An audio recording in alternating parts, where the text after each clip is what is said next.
20वीं सदी की मकबूल तरीन गुलकारा लता मंगेशकर के बारे में कहा जाता है कि उन्होंने अपने करियर में 30,000 से जायद गाने गाए, लेकिन कभी भी बेसुरी ना हो। लता मंगेशकर को पसंद करने वालों की फहरिस्त में जवाहरलाल नेहरू समेत कई अहम और नामवर तरीन शख्सियात शामिल रहीं।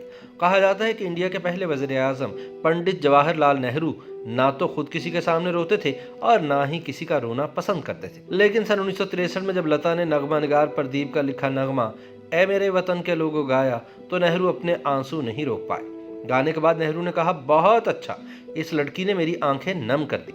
ये कहकर उन्होंने लता जी को गले लगा लिया। लता मंगेशकर ने गायकी का आगाज कमसिनी में ही कर दिया था। अपनी जिंदगी के बारे में लिखी किताब लता इन हर ऑन वॉइस में गुलकारा बताती हैं कि एक मरतबा मेरे वालिद दीनानाथ मंगेशकर अपने एक शागिर्द को मौसीकी सिखा रहे थे। उन्हें कहीं जाना था, लिहाजा उसे रियाज जारी रखने का कहकर खुद चले गए। मैं बालकनी से उनके शागिर्द को सुन रही थी जो गलत सुर लगा रहा था। चुनाचे मैंने उसे गाकर बताया कि सुर कैसे लगाना है। अभी मैं गा ही रही थी कि इतनी देर में मेरे वालिद आ गए और मैं वहां से भाग गई। लता कहती हैं कि तब मैं 5 साल की थी, लेकिन मेरे वालिद ने मेरी गायकी की सलाहियत जानकर मुझे गाना सिखाना शुरू कर दिया और फिर मैं आगे ही बढ़ती चली गई। सन 1948 में फिल्म महल रिलीज हुई तो लता मंगेशकर के मुकाबले की तमाम गुलकाराएं शमशाद बेगम, जहरा बाई, पायल घोष और अमीर बाई एक एक करके इनके रास्ते से हटती चली गईं। सन 1949 में फिल्म अंदाज की रिलीज के बाद सुपरहिट गीतों की फहरिस्त में पहले 5 नंबर पर लता के गाने ही रहते। ताहम राज कपूर और नरगिस की फिल्म बरसात के बाद इनका करियर बुलंदियों को छूने लगा था। नामवर क्लासिकल गायक पंडित जसराज कहते हैं कि एक दफा लता का गाना ये जिंदगी उसी की है जो किसी का हो गया, प्यार में ही खो गया बज रहा था। जब गाना खत्म हुआ तो उस्ताद बड़े गुलाम अली खान बेहद शफकत भरे लहजे में बोले, कम बख्त, कभी बेसुरी ही नहीं होते। लता ने कई मौसीकारों के साथ काम किया, लेकिन मास्टर गुलाम हैदर के लिए इनके दिल में खास मुकाम था।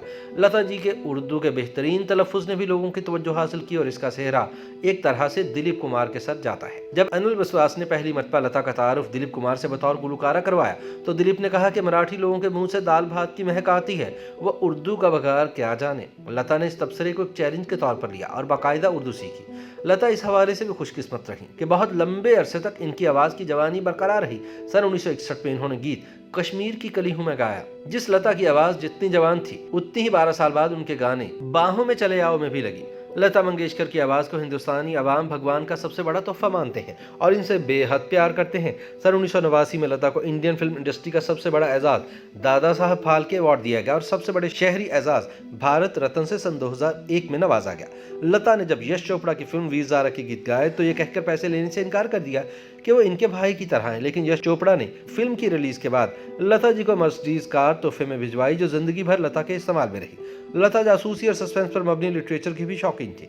इनकी लाइब्रेरी में शर्लक होम्स की तमाम किताबें मौजूद थी। लता जी को मीठे में जलेबी और गुलाब जामुन बहुत पसंद थे। वो इंदूर के दही बड़े और कीमे के समोसे बहुत पसंद करती थी।